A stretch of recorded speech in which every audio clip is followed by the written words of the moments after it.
Welcome to China in Focus. I'm Tiffany Meier. Our top story: China is supplying weapons to Russia, and now Russia is reportedly planning to train Chinese troops using lessons from the war in Ukraine. What's really behind this deepening military alliance?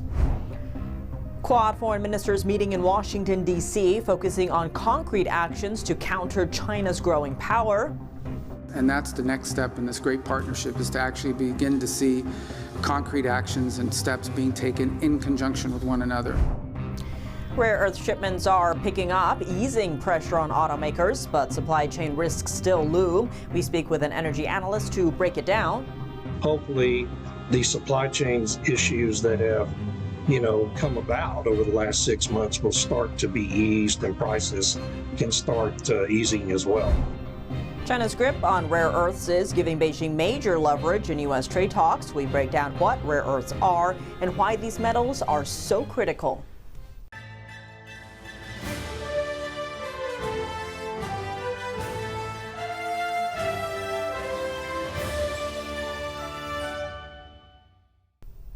Russian President Putin says Moscow is ready for a fresh round of peace talks, and China's top diplomat Wang Yi is on a European tour promoting cooperation.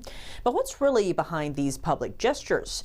New intelligence from Ukraine reveals Russia is planning to train Chinese troops to take on Western weapons, sharing lessons learned from its ongoing invasion of Ukraine. Western nations say China is providing lethal support to Russia in its war against Ukraine, including drones, ammunition, and other military gear. So what's China getting in return? Not just Russian oil, but boosted military readiness. Ukraine's defense intelligence says Russia plans to train 600 Chinese troops this year as its military bases and training centers. The focus, preparing them to counter NATO weapons. The training covers tank operations, artillery, engineering, and air defense, all based on lessons from Russia's battlefield experience in Ukraine. Ukraine's President Zelensky recently revealed that China has stopped selling drones to Kyiv and other European countries while still sending shipments to Russia. Analysts say this growing military cooperation between Moscow and Beijing shows a shared goal, challenging the West's global influence and the current international order. At the same time, China seems to be laying the groundwork for its long-standing aim, taking democratic Taiwan under its control by force if necessary. That's despite Communist China never having ruled the island. Foreign ministers from the U.S., Australia, India, and Japan met in Washington, D.C. Tuesday. These four countries are known as the Quad. They share concerns about China's growing ambitions. The group is pushing for concrete steps to counter the Chinese Communist Party. U.S. Secretary of State Marco Rubio is meeting with his Quad counterparts from Australia, India, and Japan in Washington, D.C. What's on the agenda this time? One of the challenges has been something new like this, is turning meetings and gatherings where we talk about ideas and concepts into a vehicle for action, into a vehicle for actually being able to take concrete actions. It's another example of the Trump administration's peace through strength approach, prioritizing realistic diplomacy backed by force. On the same day, Secretary of Defense Pete Hegseth met with India's foreign minister at the Pentagon. Mr. Minister, your visit today marks an important milestone in the ongoing series of high-level engagements between our two great countries. What we do in the Indo-Pacific, we believe, is absolutely crucial to its strategic stability. The Quad summit in Washington, D.C. reaffirmed the Trump administration's push to revive U.S. influence in the Indo-Pacific, aiming to counter an increasingly assertive communist China. The threat of mass shutdowns in the auto industry is easing. Chinese rare earth magnets are finally reaching automakers and suppliers worldwide, but automakers warn the risk of shortages is far from over. We spoke with energy policy analyst David Blackman about how the U.S. rare earth shortage could impact Americans. Take a listen. Well, the main way it trickles down to the average American is in the form of higher prices for, technologies that use these rare earth minerals and the magnets they're made from. In pretty much any gadget we use in our daily lives, from your iPhone to your television, the computer we're communicating on here, any kind of digital electronics make some use in one form or another of these minerals or the magnets that are made from them. And so it's a big part of our daily lives. New data shows shipments from China are picking up. A European suppliers group says the approval rate for these shipments has jumped to 60%, up from just 25% recently. But U.S. orders are still seeing delays because they're being treated as low priority. On Friday, Ford CEO said the company had to shut down factories in recent weeks due to magnet shortages. China has been limiting rare earth exports to the U.S. since April in response to tariffs imposed on Beijing's exports. Since then, shipments of rare earth magnets to the U.S. have fallen by roughly 75%. This has forced automakers to pause production not only in the U.S., but across Asia and Europe, all due to a shortage of critical parts. On Thursday, the White House announced a deal with China aimed at speeding up rare earth approvals.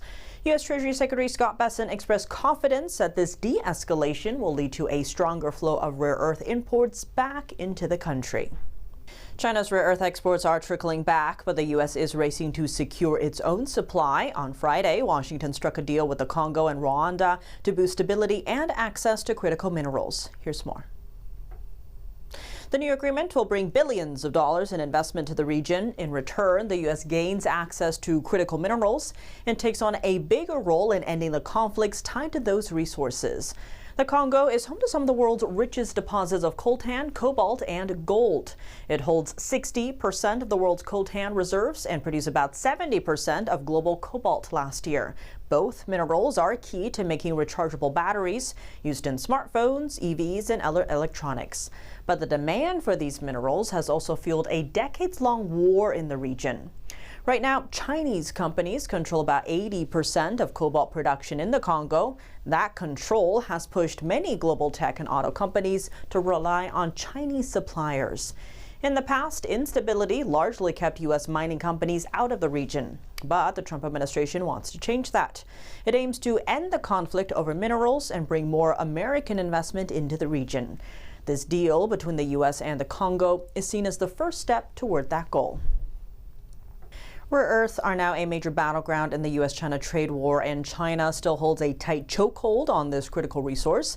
These 17 silvery white metals power everything from smartphones to military gear, making them vital to the global economy and national security.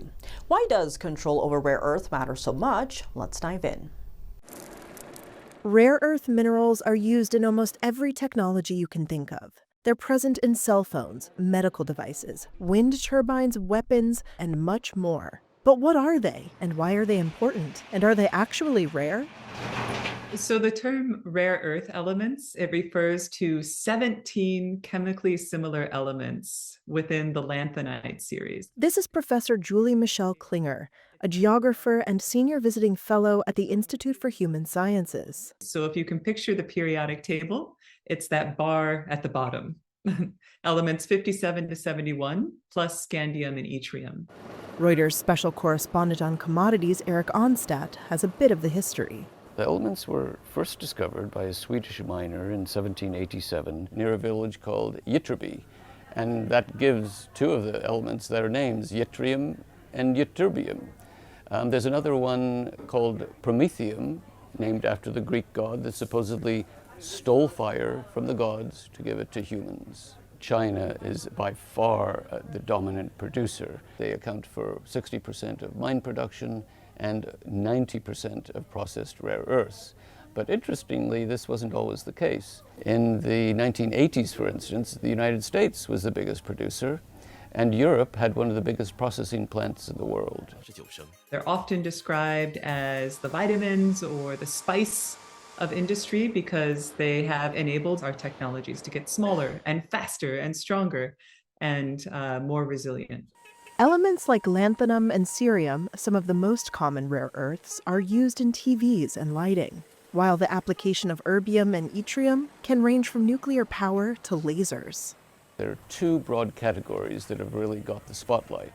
The first one is military uses, and that can be from night goggles to precision missiles to radar.